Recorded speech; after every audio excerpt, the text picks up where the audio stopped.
Yasak bir dilde seni düşünmek de güzel. Adına illegal cümleler, betone beno kurmak da.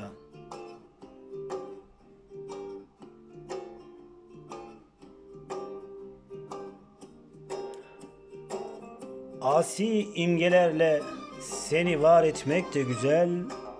Hakikati seninle aramak da.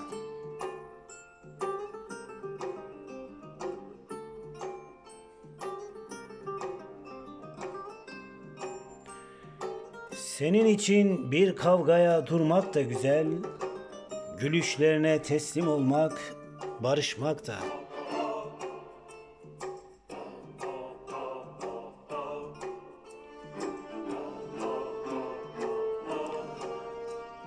Varlığınla her şeyi yeniden inşa etmek de güzel, yokluğunda her şeyi yıkmak da.